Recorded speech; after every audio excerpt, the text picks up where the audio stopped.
I'm surprised that the Toronto Film Festival is the #2 film festival in the world today after Cannes. I'm not surprised, but I also have to disagree with you. It's the #1 film festival. Cannes has the reputation, obviously, but if you judge it on the amount of business done by the film industry, Toronto's the best. And if you judge it on a really important subtlety, and this goes back to something we were talking about a little bit earlier about Toronto's civility. In Cannes, the films are shown to the industry. In Toronto, they're shown to people. What's the importance of art and culture and entertainment to a big city like Toronto? Well, we had a conscious strategy to grow the arts and culture. It was a business-based strategy, but it shouldn't be just a business-based strategy. All the studies show in the modern world, businesses will move to where the labor force is. And one of the things that happens with a vibrant arts and cultural life is you're a more attractive city, you're more livable, better labor force, better for business. Secondly, it relates to IT. Very significant. The creativity that's inherent in a city that not only has a film festival, we're one of the great film producing cities of North America. The creativity that's there is the kind of creativity that you need in industries like biotechnology and research and IT. And that creativity is connected. And you'll see that cities have great arts and cultural life, will have great research and innovation because they're creative cities.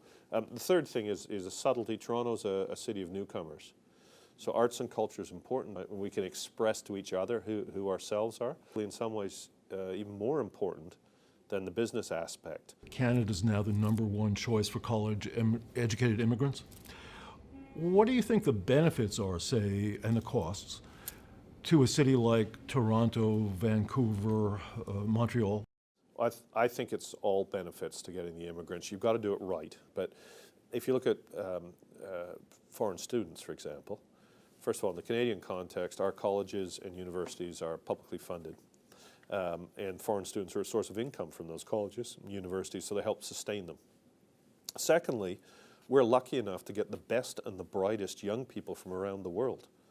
Well, what an incredible opportunity for innovation, for entrepreneurial activities, for learning from each other, for having a diverse labor force. A little more than half the people are first-generation immigrants. About 75% are either first generation or sons or daughters of first generation. It's a remarkable thing. There aren't many cities in the world like that. And we see it as a source of creativity, of innovation, of ideas, a source of outward-looking business, of inward-looking business. NBA players who come from Europe say we feel at home. And that's true of lots of different businesses. The one thing you need to do is help people settle properly. So we have an agreement with the national government where we have a say on how they use their money to help people settle. And that's really important. When all this talent is here, you want them to have a good start. Canadians tend to favor immigration. Yes. Why is that, do you think? Most of Canada lives in cities. 80% of the population's in cities. And the big cities, at least, are where the immigrants go. Just people know newcomers. I mean, if you're not a newcomer, your neighbor is, or your neighbor's parents are. So that's the first thing. It's very important. Secondly, it might be partly because our immigration policies have tended to recruit skilled people. You get points if you've got certain kinds of job experience or skills that are needed in Canada. So, people see people come and work hard and succeed. The third thing's psychological. We're still a very new country, and we do recognize that unless you're an Aboriginal person, you are an immigrant. I'm an immigrant, directly. But less skilled people come too. Could you talk a bit about your perspective in dealing with the social and economic challenges and the benefits to Toronto of the less skilled people? Well, it's an incredible thing to move halfway across the world, and people do it for opportunity.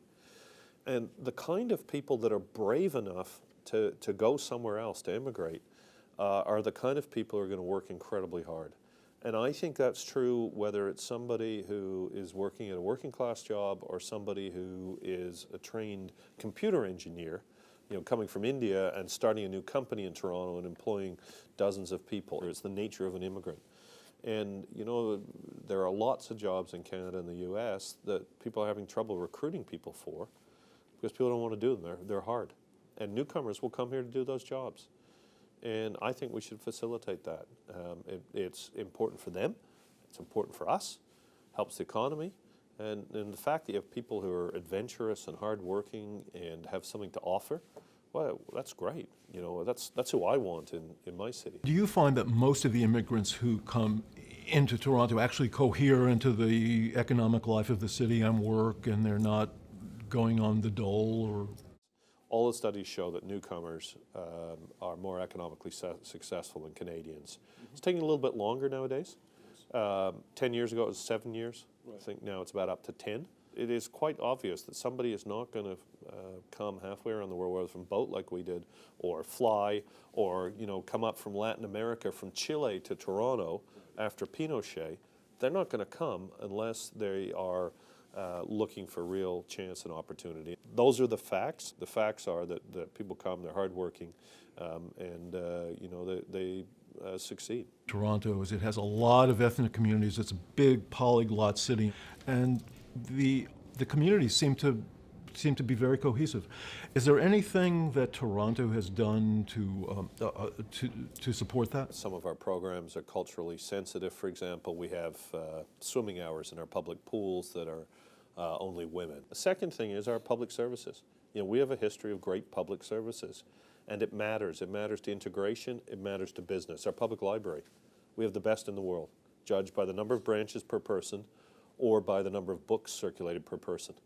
And if you go to the main reference library in Toronto and you get there when the doors open in the morning, people actually run in to go use the computers. And who are those people? Newcomers seeking their first job, or seeking to upgrade their English skills or their other skills, or to get their credentials recognized in Canada.